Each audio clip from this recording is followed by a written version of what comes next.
Hey there and welcome back to Rimworld. My name is Pete and today we complete another episode of our Rimworld Extreme Desert Challenge. In the last episode we started overhauling our kitchen and storage area, we also fought off a mech cluster and I deconstructed their unstable power cell which caused a bit of an uproar, and in hindsight I think keeping that could have been useful, especially for things like turrets or deep drills, but make no mistake about it, it does come with a healthy risk and at least we are avoiding that. Now, to start things off today, I thought I'd quickly show you our Colonists social tabs. That was something that was requested in the comments of the last episode, and you can see here Edmo is getting along with everyone except for Jake for some reason. Meanwhile, the only person that Steak doesn't like is, well, for some unexplained reason, Edmo himself. Interestingly enough then, Redhawk has apparently taken a liking to our patient Alistair, and despite all of his advances, she also doesn't hate Edmo completely, so for Steak, this might be something to keep an eye on. We then also have Troy, who seems to get along with everyone, and finally Jake, who actually has a negative opinion of Edmo. I believe that might be because they had that fist fight a few episodes back. At least if I remember correctly, Jake and Edmo were the two guys involved. Either way, I think that gives us a good overview of the social situation in the steakhouse. Our attention is quickly demanded by research, however, as Troy has successfully unlocked hospital beds.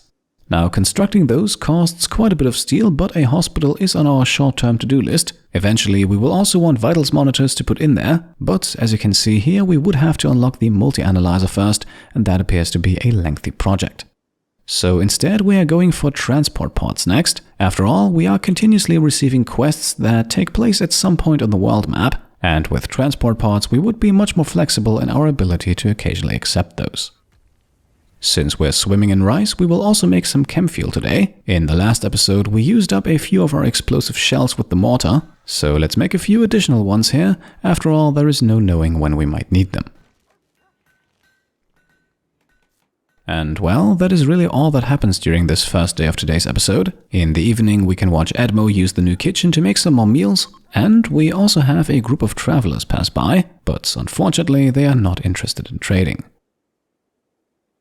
That is, however, not the only event of the evening, as just a few moments later we are presented with this quest right here. Someone from the Empire is asking us to take care of 5 fennec foxes, and in exchange we could obtain either large amounts of honor or goodwill, or an impressive pile of goods worth almost 6,000 silver. Now, market value is of course one thing, and the actual use of these items for us at this point is of course something entirely different. Still, this is a substantial amount of stuff, which might be a result of this quest being moderately difficult. Unfortunately, all 5 foxes are sick with blood rot, and to keep that in check they need daily treatments, with herbal medicine at least. Which means that accepting this quest would have us burn through 5 doses of medicine per day, and yeah, that is a bit more than we're currently producing.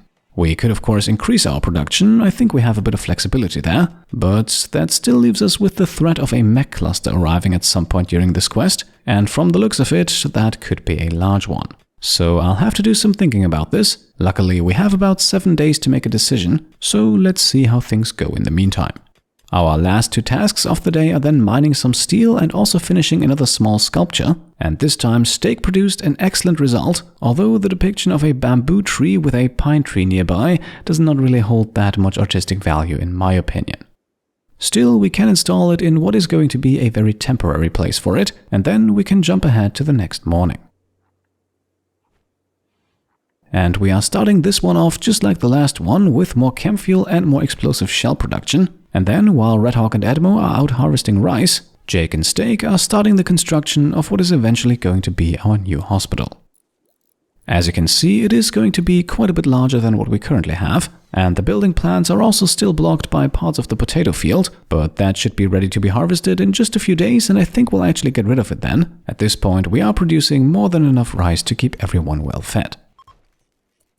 In the late afternoon then, yet another group of travelers is passing by, but once again they unfortunately have nothing to trade.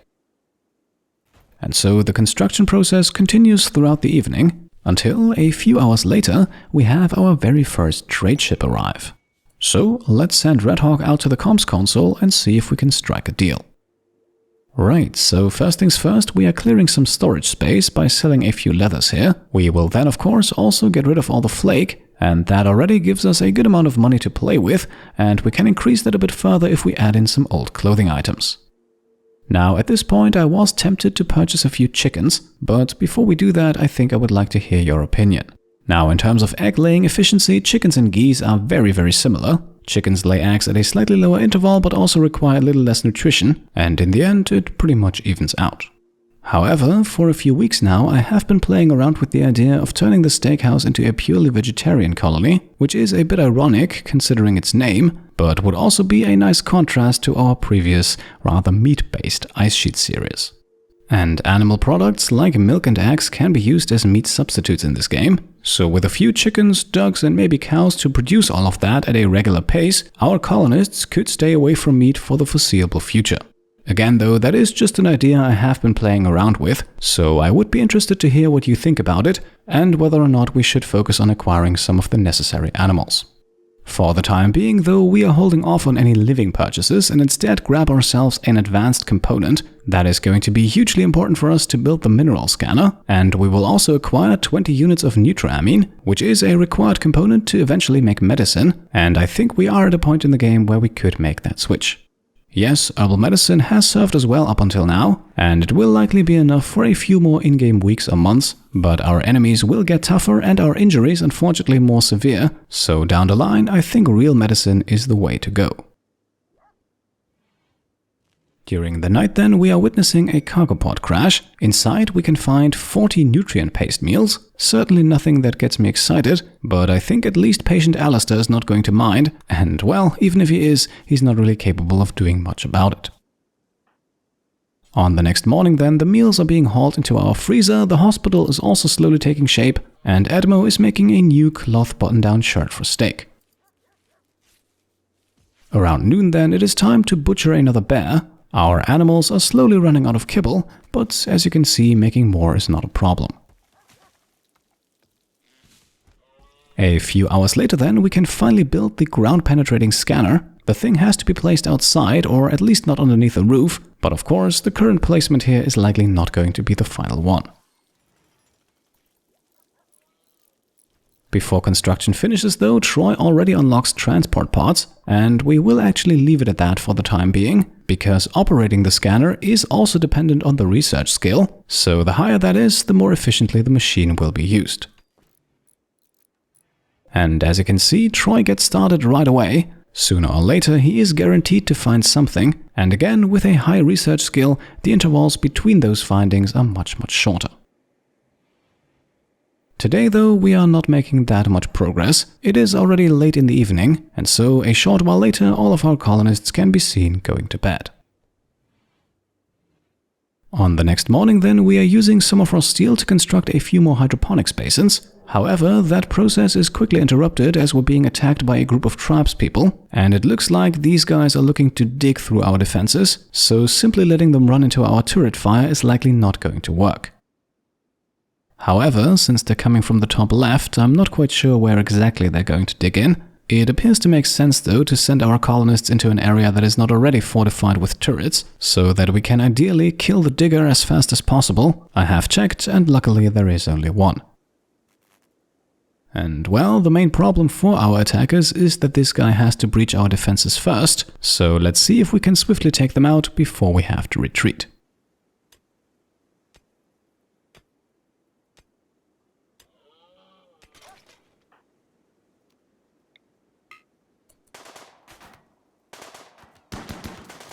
Alright, time to get into safety. There really isn't that much of value in this area. If our attackers start burning things, or even worse, destroy our newly built scanner, then that might be a problem, but thankfully it looks like they're not doing that. Instead, they are rushing for our kill zone, where we have conveniently placed Troy inside of a doorway. However, he is of course not going to be a core part of the action.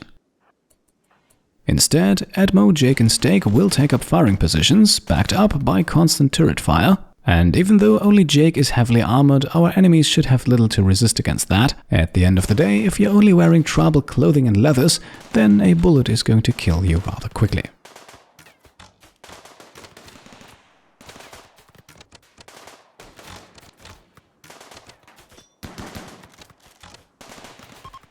And here we are. Our enemies are fleeing already, but this time we're not letting them escape. Who knows, there might even be a few capable souls among them. So let's chase down all remaining stragglers. By destroying our walls, they have conveniently enough also given us a bit of a shortcut, and so even the aftermath of this fight is a very lopsided affair. And while our enemies brought with them a decent amount of jade, they unfortunately did not bring anyone overly interesting. I'll spare you the details, but the best we could have done is either a skilled animal handler who is for some reason incapable of handling animals, or alternatively a cannibal doctor with a plethora of old injuries, so all in all, nothing that we really want to invest our recruitment efforts in.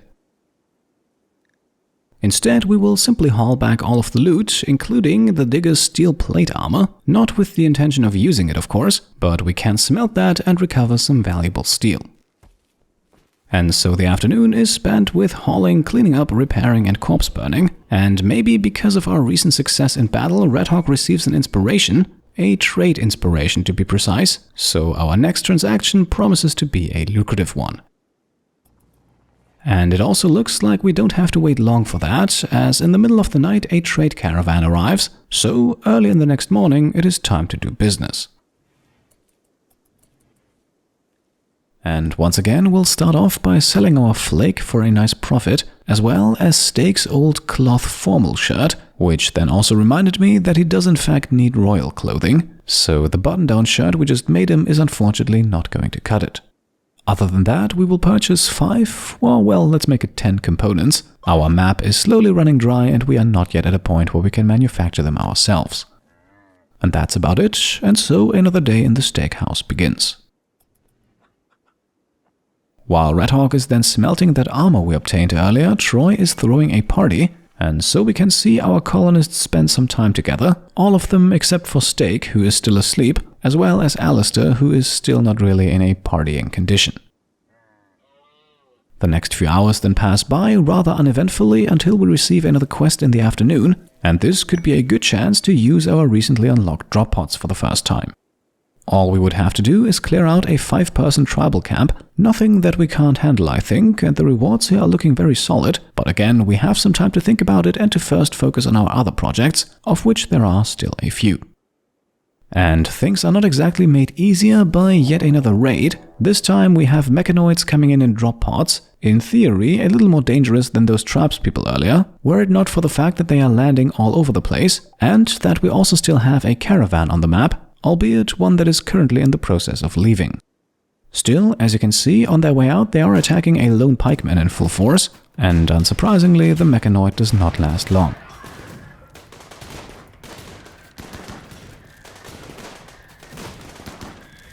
For the remaining 3 enemies, however, we are on our own. Luckily though, 2 of them are scythers, so as long as we keep our distance we don't have anything to fear.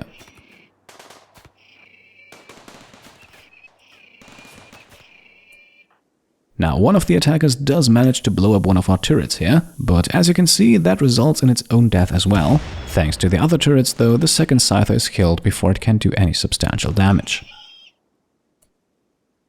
Finally then, we have another slow-moving pikeman wander in, but as soon as it arrives, our defenses unleash a full barrage. Admo also manages to just dodge out of the way of the shot here, and so just a few seconds later, our enemy's fate is sealed.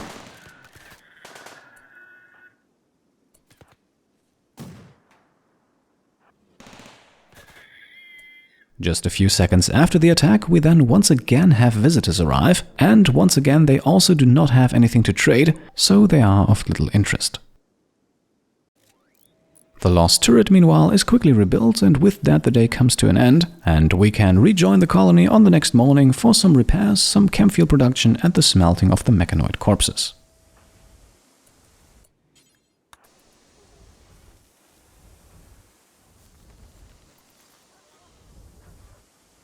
We can also see Edmo complete the formal shirt for Steak, which is about the most exciting thing happening today. After putting it on, Steak finally loses that small mood penalty that I overlooked earlier, and so, slowly but steadily, another evening sets in.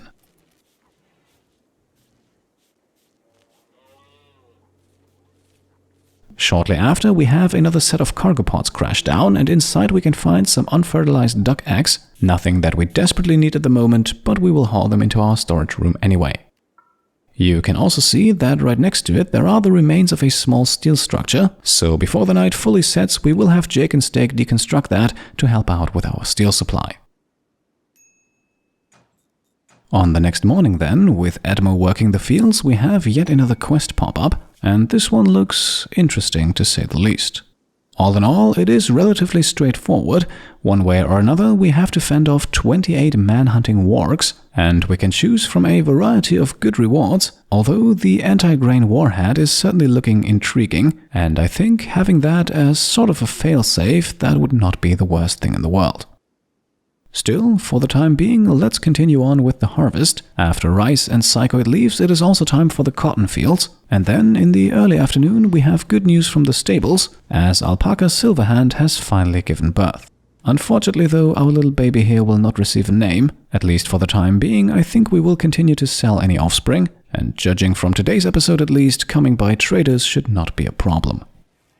Speaking of animals, somewhat overdue then is this hay harvest right here. I held off on that for the last few days, mainly for storage reasons, but our kibble reserves are once again starting to diminish, and well, we are planning to fight some wargs in the next few days, which should make for a nice influx of meat. The remainder of the day then does not hold anything special in store for us, so let's skip ahead right to the next one, which we can begin by having Steak take over the duties at the mineral scanner, while Troy himself focuses back on research, and our next project is going to be medicine production. I already mentioned it, I think some proper medicine will be useful going forward. At this point, we are in possession of all the necessary ingredients and can actually produce most of them ourselves. The only thing still missing is unlocking it here in the research tree. Following that, we will now also accept the warg quest. I think if we're smart about this, we should be able to handle them, it might just take a while. And we are actually going for that reward in the middle here, including the anti-grain warhead. The skill trainer for the social skill is also intriguing, I think, and we also have some plasteel to top it all off. All in all, I would say this is a nice package. Now, the wargs will arrive in 22 hours, so we have a bit of time to get ready, although admittedly there really isn't that much to do. Once they arrive, we get into position and we start shooting. It should be pretty straightforward. Now, since we are about to unlock a medicine production, we will also plant a bit more heal root here. As you can see, we are pretty much drowning in rice anyway, and if we end up producing too much herbal medicine, then it will at least fetch us a good price. Now, with one quest accepted, we will unfortunately have to decline this one here. And trust me when I say that passing up on either of these rewards was not an easy thing to do, but I just fear that at the end of the day the foxes will burn through our medicine too quickly. Not to mention that we would also have to keep them all fed, and then there is that mech cluster as well, which sounds to me like a very risky thing that I do not want to gamble with. So as hard as it may be, I hope you find some reassurance in the fact that we are tackling another quest in a moment. Before that happens though, our potatoes are finally ready to be harvested, and that means we also have some space now to finally finish constructing our hospital.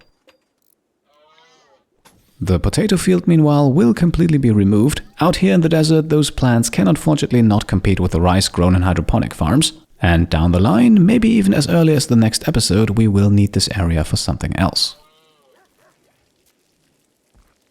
And with that, once again, the sun slowly sets across the extreme desert.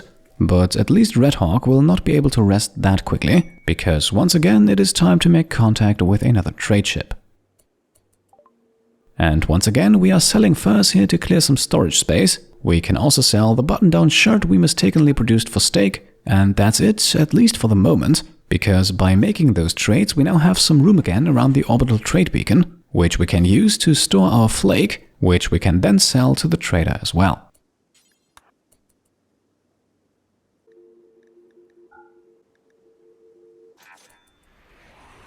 And after thinking about it for a moment, we are actually also going to purchase some steel. I know now that we have the mineral scanner, we have ways to get our own, but that could take some time, and at the moment we have some funds to spare.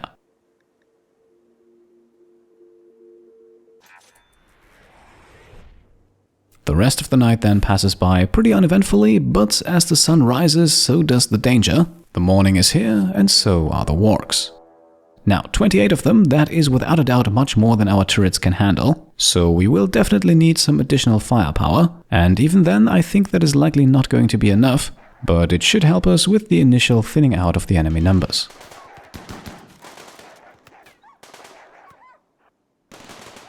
And here you can see it, the wargs are definitely approaching faster than we can kill them. If we don't want to lose all of our turrets, we also have to shut them down now, and with that we enter phase 2 of this battle.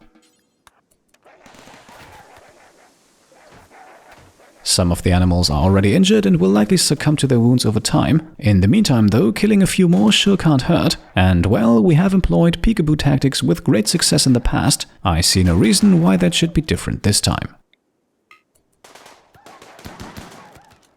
From time to time we have to change locations of course, otherwise the sheer number of enemies at the other side of the door just becomes a bit too risky. Now, while all of that is going on, we also see Donkey Tiemo come down with the flu, but luckily Dr. Redhawk is not engaged in the fight and we have plenty of herbal medicine, so Tiemo should be back up on his feet in no time. Speaking of being back up on his feet, as you can see here, during the fight Steak suffers an injury, despite none of the wargs actually being able to get an attack in. Why did he get injured then? Well, he was shot in the leg with a chain shotgun, the exact same weapon that good old Edmo has equipped. Now, of course, I do not presume any ill intentions here, but one thing is clear, if we want to win this fight, then Edmo should probably aim a bit more carefully, as Steak is now in dire need of medical attention. For the rest of the colony, this also presents a good opportunity to take a quick break from the fighting. This way everyone can grab a meal and spend some downtime, until, in the afternoon, Edmo and Jake continue the hunt. Since there's only 2 of them left now, we will use them in alternating positions. That way we can keep the wargs going back and forth and ensure that none of the 2 doors is being attacked too heavily. Now, I'll spare you the details, but this did make for an extremely lengthy fight. The wargs can certainly take a bit of punishment, and usually we only had time to land 1, maybe 2 volleys. Still, we did cause a plethora of small and medium injuries that will over time certainly lead to a few additional dead wargs, that is, if we're patient enough and have enough time to play the waiting game. With the sun slowly setting though, I think it is time to call it a day. Not all of the wargs have been defeated yet, but as long as they remain outside of our base they are no threat to us, and even the toughest fighters need some sleep at some point. On the next morning then, good news from the hospital as Steak is already fully healed again. Looks like Edmo is about to see his face again a bit sooner than he might have wished for. However, before the fighting continues, we have to get some work done in the hospital, where we have to install 42 sterile towels for maximum cleanliness. Eventually though, Steak and Jake resume the hunt, and with some success. Most of the wargs are currently hanging out on the other side of the base, which means only sporadically will one find its way into our shooting range, and that of course gives us a bit of an advantage.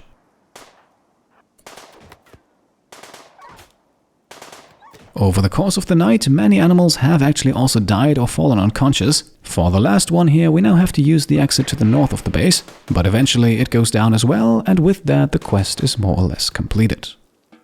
I say more or less because officially a number of animals are still not officially dead yet, but if we give it some time, I think that issue will quickly solve itself. For the rest of the evening then, we are making more kibble and continuing work in the hospital. Before we can finish that though, we have to wait for another night to pass, but on the next morning the last few sterile tiles are being put into place and everything is looking almost the way it should. And I think that is a good point to wrap up today's episode, but today we're doing that with a question. In less than 1 hour, this quest right here will expire, and I am very tempted to accept it before then, build a few drop pods and attack the campsite. However, before I do that, I would like to know if you think that's a good idea as well, and if that's the case, which of the 3 rewards you would go for. Just for full transparency, with the honor bonus I believe we would be able to advance Steak to the rank of Knight, which does come with a few interesting perks, but then again the other 2 options here are valid as well. So let me know what you think in the comments below, and as always, if you have enjoyed today's episode, then I would of course be very happy if you could leave a thumbs up. If you like what I'm doing and want to support me and my channel further, then go ahead and subscribe if you haven't done so already, grab some merch over on shop.petecomplete.com, or check out and maybe even pledge to the Pete Complete Patreon. Thank you all for watching, and I'll see you next time. Cheers.